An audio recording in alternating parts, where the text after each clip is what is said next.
What did you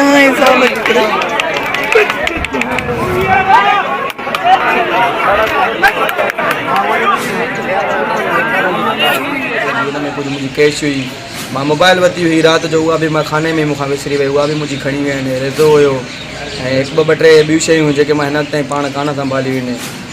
जेको आहे त 15,000 20,000 खनि सनी कैश थींदी आहे रेज़ो बि थी जेको मुंहिंजो खणी थिए मुंहिंजे दुकान जी 3 वारदात आहे 3 वारदात अञा ताईं मूंखे चोरी कान मिली आहे हाणे असांखे छॾिणो पवंदो या त हिननि सूरत में त हे मदइजी छॾनि जीवन असां सां 5-6 वारदात या लगातार थी आहे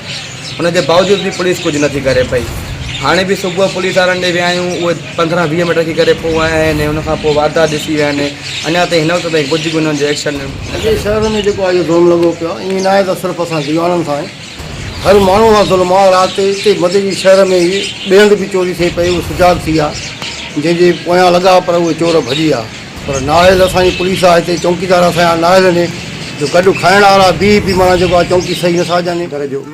चोर टपी आया जेको फाटणी मुंहिंजी मींहं का आहे मां सफ़ा मिसकीन आहे ऐं हद जी पुलिस जेका आहे उन्हनि बि असांजी काई इंतज़ारु न कयो आहे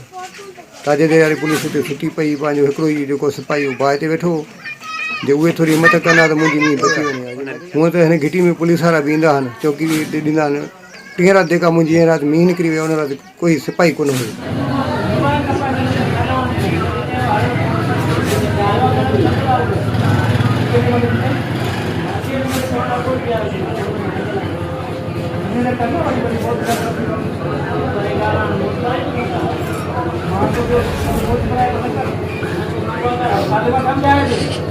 मेरी पारा था दीदा खबर तो हां खबर नहीं तो के मोबाइल कपाई दूंगा हां बोल कर